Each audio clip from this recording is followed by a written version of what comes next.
I'm Lisa Federico, and this is Inside Northwest Columbus. After spending decades in corporate marketing, I traded boardrooms for backyards because the best stories are happening right here at home. Every week, you'll meet entrepreneurs, creatives, and everyday neighbors doing extraordinary things across Worthington and Northwest Columbus. So let's jump into this week's conversation. Welcome to this episode of Inside Northwest Columbus. I am so excited to share with you my guests today.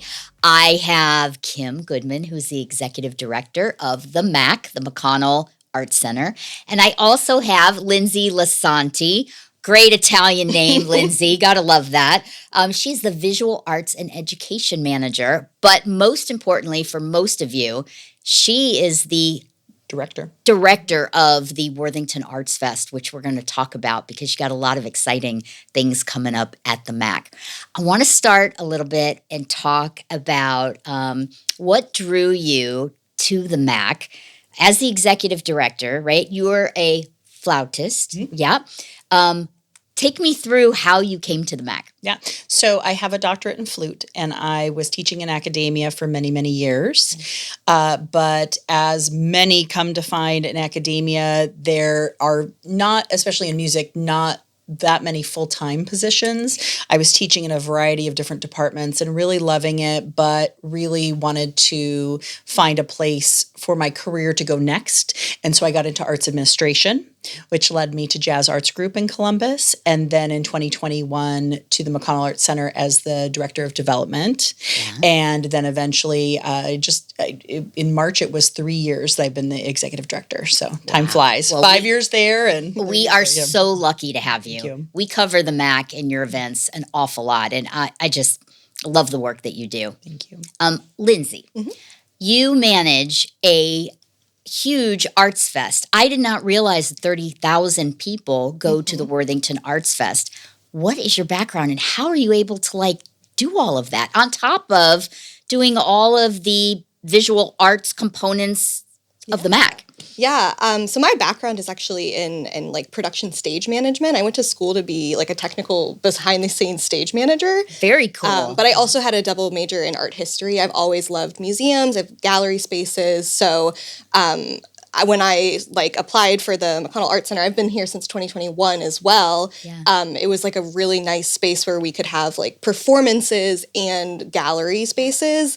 And then the Arts Festival, again, just the organizing of it was so up my alley with stage management background that in 2024, when the opportunity came for me to take it over and start running it, it was just a very natural transition into it. Wow, what a great combination. We talk about the operations brain. Yeah. Not everybody has that. No, and to see all the I moving parts, and it's like playing chess. You have to see 20 steps ahead, and Lindsay's got the operations brain. Yeah, and I was going to say, you don't have a degree in project management. No. I'm I wouldn't even know where to start. Yeah, I love making schedules. I love making sure that there's staff everywhere, artists. Everybody needs someone like her. Yeah, picking all the booth spaces is always awesome fun too. Yeah. So I know the MAC very well, but I don't know that people in Northwest Columbus really understand what the MAC is. And so for people who don't know, tell me a little bit about the MAC and what it is and how it serves our community. Well, we could talk about this all day. Yeah. I joke that my second job is tour guide in chief because I love to bring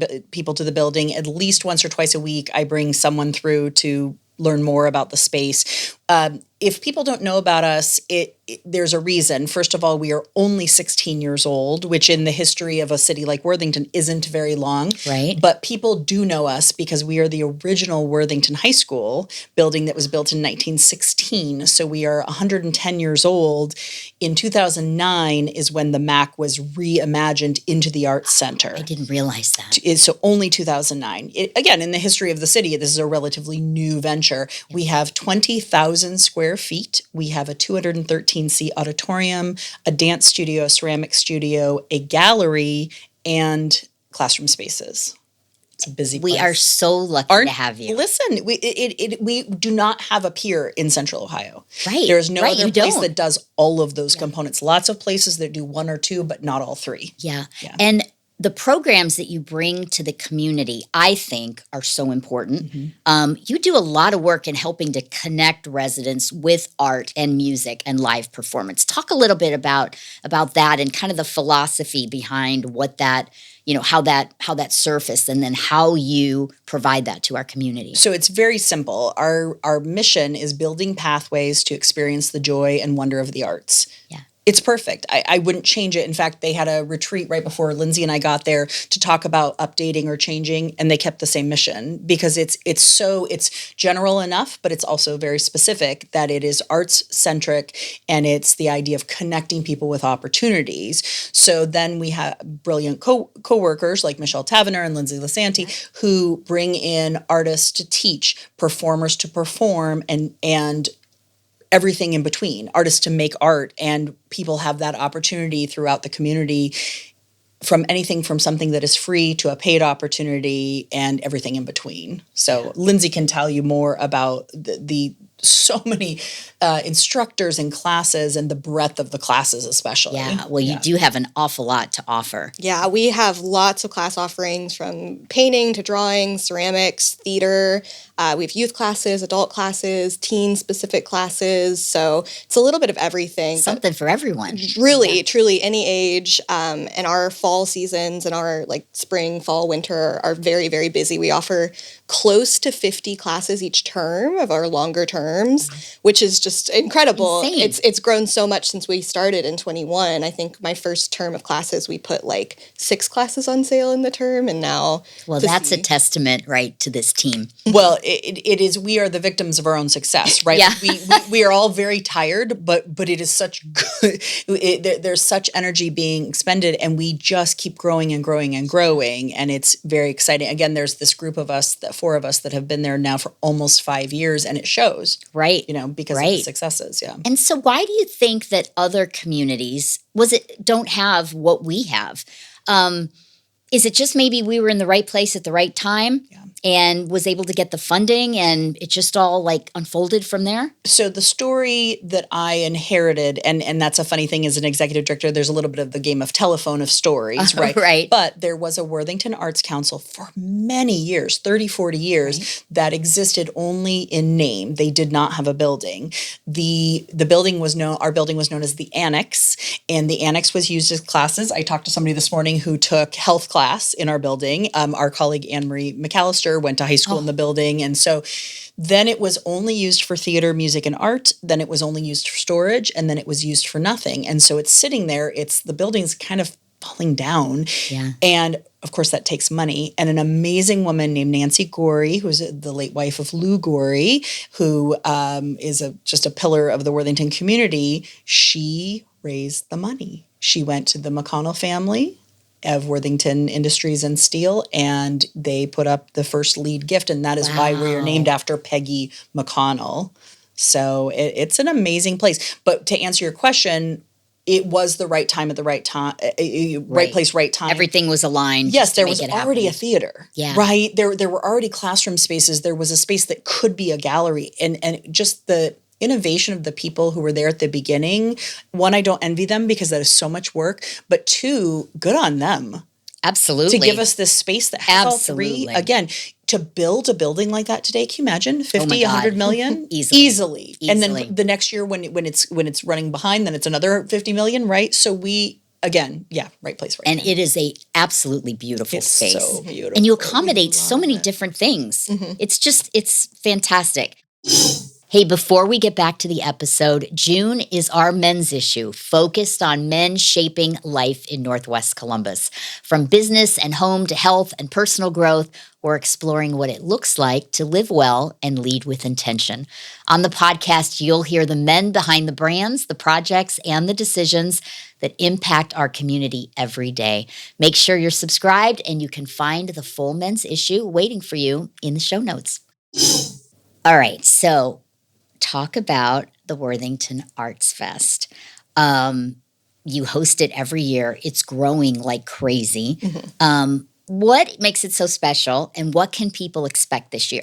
Yeah, the Worthington Arts Fest is a juried fine art and fine art craft festival that has been in Worthington for over 30 years now. The MAC has run it since 2016. We're located on the Village Green quadrants off of High Street and 161 in Old Worthington.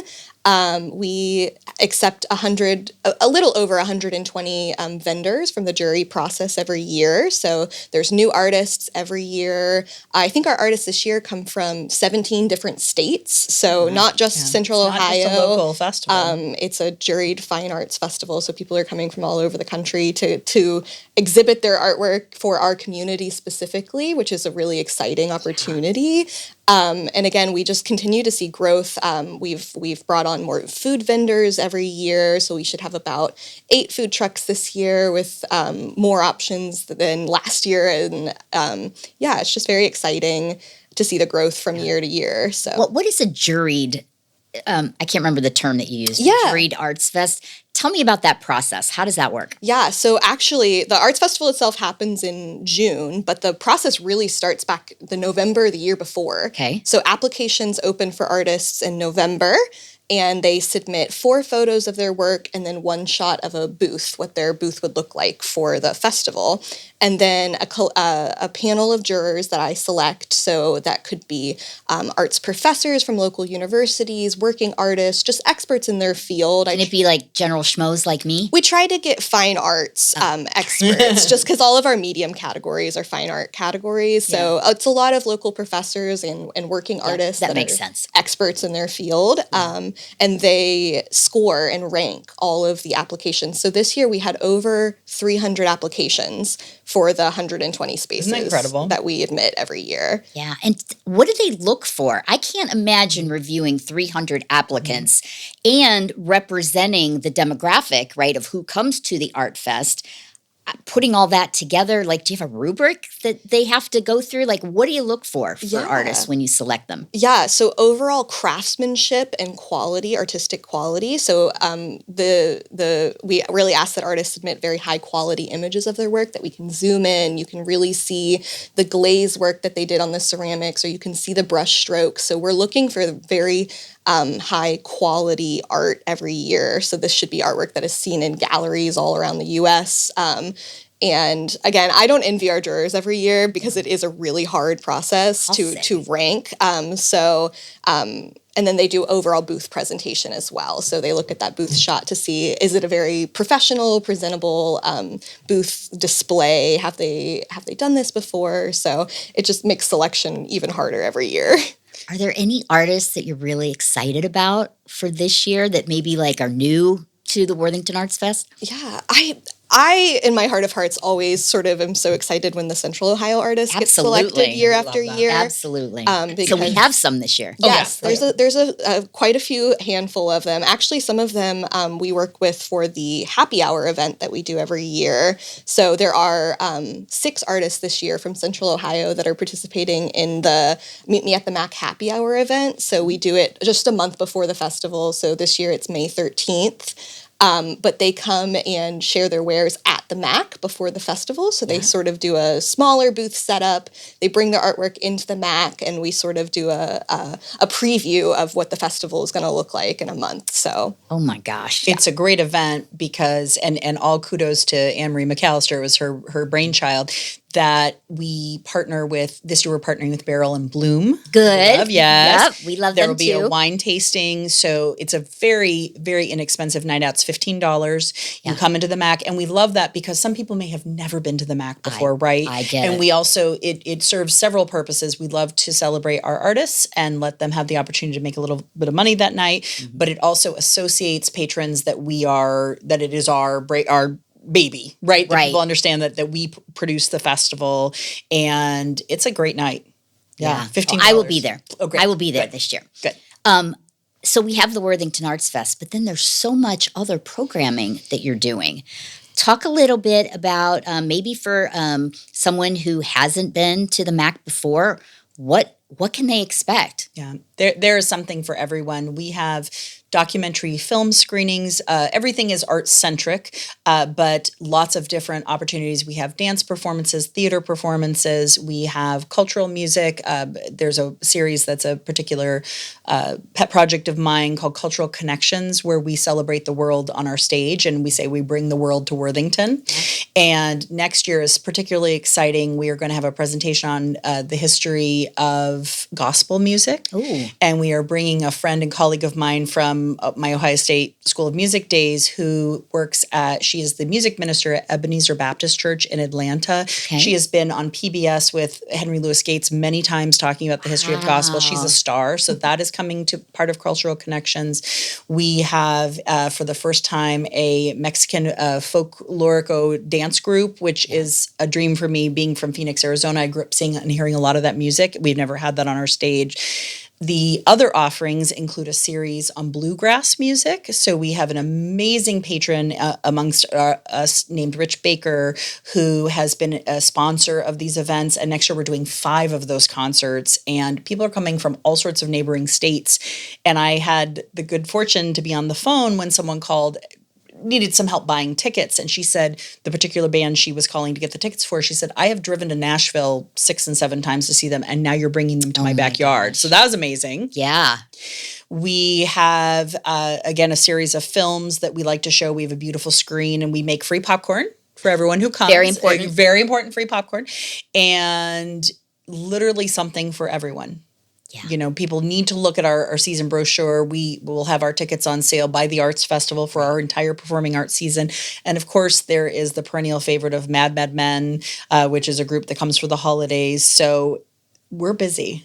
Yeah. 9 I'll months of say. that programming. Yeah. I just think it's fascinating that you offer so much with 9 people. Did you tell me? 9 full-time people. I mean, it's everything: dance, performing arts, traditional, like Poetry. Yeah, I mean, there's community something events. for everyone. And again, it's right here in our community. Exactly. Super lucky. We love to offer our building also for our amazing partners. The Harding Buller Foundation does a series of health chats. The city uses the building on occasion. They will call and you know, what if it's open, it's yours, right? And it's a beautiful auditorium. It's such a really beautiful space. We love the building. Yeah, we're all enamored with the building. And in the fall, we're going to do a veterans event at the MAC, which will be wonderful, honoring our veterans groups. And so we want it to be available for everyone. In a few weeks, we're going to have a concert on a rare Monday night, which we normally don't do, as a friends and family deal, but for Chamber Music Connection, which is a group of young student musicians that will do a send-off concert for a competition they're going to. Oh, wow. If we're upright, then we're doing it, right? I mean, very rarely do we turn Y'all are people busy. down. So yeah, we're also busy. we're home to the Worthington Chorus and the Worthington Community Theater, who also they have shows. The Chorus's spring show is coming up this May. And the Community Theater does a big family musical every summer. So that'll be in July of this year. And they're always at the Arts Festival, too. We like to have community. I hope everybody has their calendars out. I need to be writing all these things down. You're going to have a busy summer. Exactly. 2 things about that. The Worthington Chorus is celebrating their 50th anniversary. They're 50. Who knew? Isn't that amazing? It's adult, right? But they also have children. They have They've expanded to children's choir. Exactly. Yeah. They're growing like crazy. And then the Community Theater, this summer, they're doing The Little Mermaid. So we are working on some tie-ins to our mermaid sculpture that we have on the lawn. So we're very excited about that. Oh, my gosh. Yeah. Didn't get the magazine at home? No problem. You can read it for free by signing up for our digital issues. Just head to the link in the show notes. And hey, if you're just listening to this episode, did you know that you can watch it too? Catch the full video on YouTube using the link below. Last year, we featured Celeste Malvern Stewart in our September issue, all about fashion. And I loved the program that you did last year. People got to go to the farm to see how to pick out all the wool that she uses in her designs. Tell me a little bit about some of the exhibits that you've got this summer. Yeah, I'm very excited for our next year's exhibit calendar that we have. We're starting off the year with Anita Dawson and Aaron Troyer, who are both painters in their own right, acrylic and oil painters.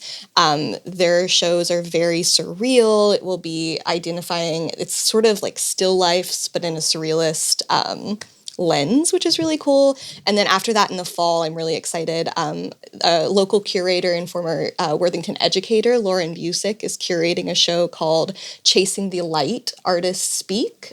So it's going to be a group show with a wide range of Columbus-based artist, and she's also doing a residency program at Wilson Hill Elementary School right now. So it started at the spring semester, and they're finishing up teaching this in Wilson Hill. So some of the students that participated in the residency this spring will have some of their work shown in this exhibition in the fall, which we're very excited about. So Chasing the Light is going to be a really, really fun show in the fall. Oh my gosh. All right. I have to ask you this off the wall question.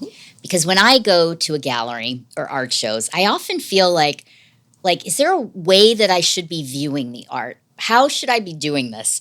I just always feel like, oh, maybe I should just sit and contemplate, because, you see people who just sit there and look at like the art piece. But how how would you tell readers to experience it if they're feeling the same way that I am? That's a great question. I love to read the artist's statement. Yeah. So we have always posted on the wall. It gives you some perspective. There are exhibitions that we have had over the past 5 years that, how the kids say that lives rent free in my head, right? Yeah. And one of them, the artist's statement, was so moving to me. It was the exhibition with the quantifying care. Oh, Lily Glass. Oh, my yes. God. Yeah, I love So hers. Lily, what she did, well, first of all, the gallery opening night, we had more kids there. She's a local mom in Worthington City Schools. And so the building was packed with kids on a Thursday night, which we love. We don't normally have it be packed with adults, right? Right. But she did an exhibition where she kept a tick sheet of how many times she did a certain thing, whether that was taking her parent to a doctor's appointment or breastfeeding her child. And then she made art around it. And I can't stop thinking about that. So for me, that is where I start, is I read the artist's statement to see it through the lens of their view. Because sometimes you can't interpret what that is without that. I do. But I also want to make sure that people understand it's just like music. You like it or you don't like it, and both of those are fine. Why? Why do I like this? What does it remind me? Does it evoke something? Do I just think it's pretty? That's also okay. Yeah. Right? And if I don't like it, why does it just not evoke any imagery or thoughts for me, or I just don't like it? That's, again, also okay. Yeah. What else would you say about that? Yeah, I love taking a moment, because again, with our screens in our face all day, it's nice to go into a physical third space and just sort of not look at a screen for a second. So there's stats and statistics on how people view art in museums, and I think the current number is that people spend 2 seconds. I just read this. Work of 2 art. to 5 seconds. When viewing a piece of art before they move on to the next thing. So I like to encourage people to just take a second, breathe, count to 10, and just look. Look deeper than you might have thought. What do you notice? What questions does the art spark? And the fun part about looking at art for me is that there's not an answer to these questions. It's just creativity. It's imagination. It's just imagination exercises, which we don't give ourselves permission to use our imagination as adults, which, again, working in the arts, I love exploring things like that. Yeah. So, well, I think that's great advice. That help? Oh, absolutely, it does. And I do read, if they have it. Right. But I think it's kind of like when you do a wine tasting. I never met a bottle I didn't like. Yeah, right. But I don't know all the specifics of that. And so sometimes I think it might be intimidating for people to go to an art gallery. But it's really open. Mm-hmm. Right? You can just kind of view it and take it in and relax. And I don't always do that. You just gave me $1 million idea. Oh. We have a membership program at the MAC, and we try to do engaging programs specifically for members. And wouldn't a session on not adjudicating, that's not right, appreciating art would be an amazing session for members. I do think people get intimidated. Yep. And I know I always look around and I'm like, well, I have to look like I know what I'm doing. Right. That's not true. Correct. And oftentimes I'm looking at art and I'm like, wow, what the heck is that? And that's a great And thing. it's okay to say that. Yeah. Right. Just being curious is so exciting. Because we buy clothes all the time, and we don't know how they were made. Most of us don't know the intricacies of the buttons. Right. I think we don't want to know that, or don't want to know where it was made exactly. Right. But I think it's similar. Yeah. Right. You can still appreciate it and be like, oh, that's a gorgeous dress. Right. And especially when the artist, either if you have a connection to the artist or the artist is local. I'm always drawn to that. Let's talk about that. So that is something we pride ourselves on. We have spent the last year working on a new strategic plan to move us forward, and we were very focused on expanding our reach outside Central Ohio, and then we had an aha moment recently where we said, why? Why? How could we ever run out of artists to feature in Central Ohio? That is. And the scope and face of Central Ohio is expanding and changing. It's not like it's shrinking down to 2 square miles or something. With the amount of art schools and creatives in Columbus, we will never run out of artists to feature. And when someone is local and has an exhibition, who do they bring? All their friends and family and neighbors. And, and that just builds more community. People have more experiences. And so we were like, nope, striking that out. We are focusing on local artists. Good. Yeah. And another really exciting thing, because all of our exhibiting artists are local, and almost everyone does a guided gallery tour, which is a free event. And that's a great way to experience art too and learn about the artist. And you can you have that FaceTime with the artist, so you can ask direct questions and they're right here. They're right there. Right here. We're not flying them in from, these far-flung places. I'm so glad she mentioned the guided gallery tours. They are free.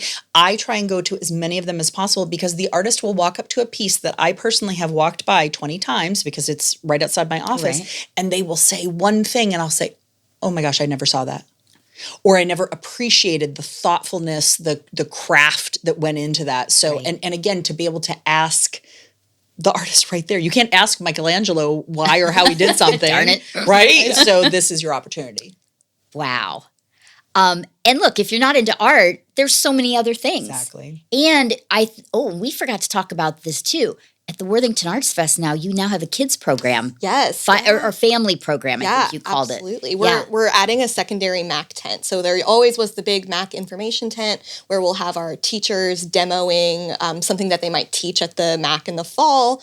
But we've always wanted to expand our hands-on activities for families and kids. So I've received that feedback year after year. And finally this year, we're going to have another tent in a different space that there'll be craft activities that kids can come and participate with their parents and make something that they can take home right at the festival. So we're very excited about that new family activity area. What about outside of the Worthington Arts Fest? Do you do classes for kids, art classes, things like that? Is there family-oriented programming as well? Absolutely. We're heading into our summer camp season. So for the entire month of June and July, we have summer camps in our building.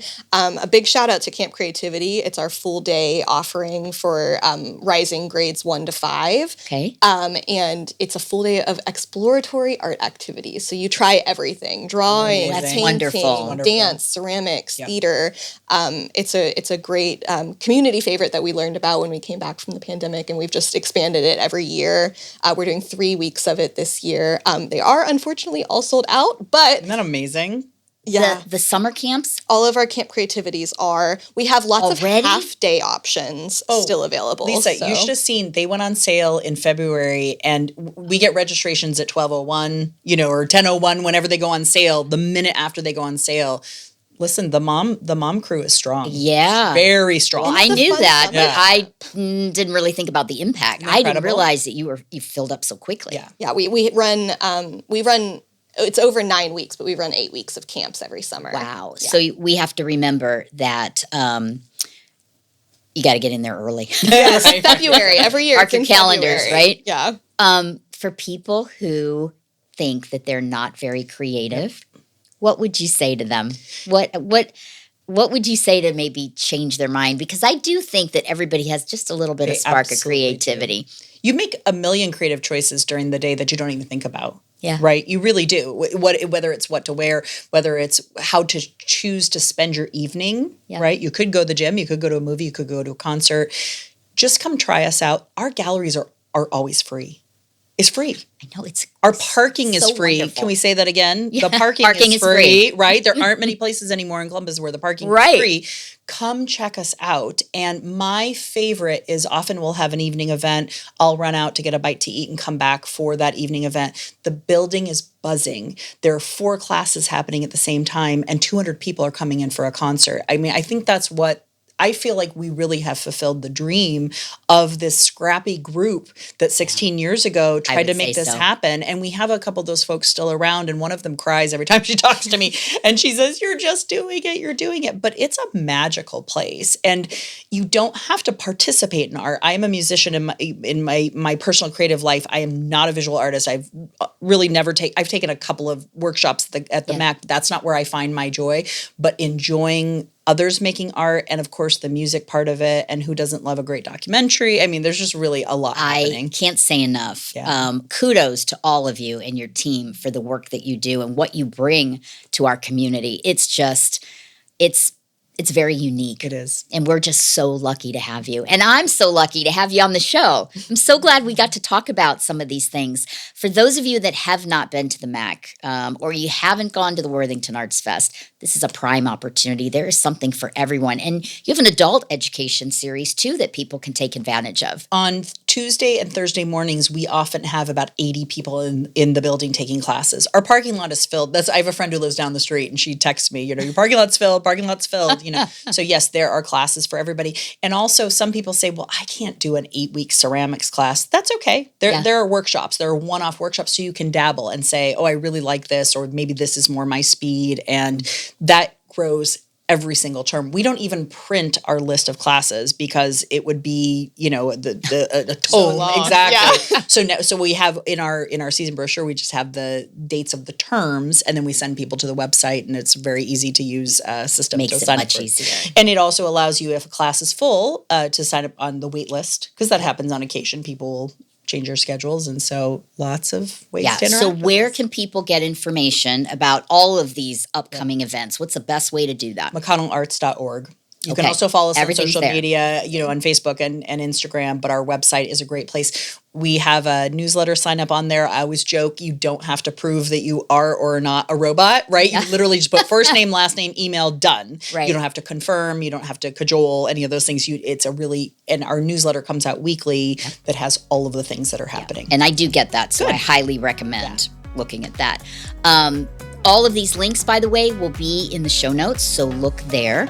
It was such a pleasure to have you today. Thank you so much. And thank you for joining us. That is going to wrap our episode of Inside Northwest Columbus. And I will see you next week. Same time, same place.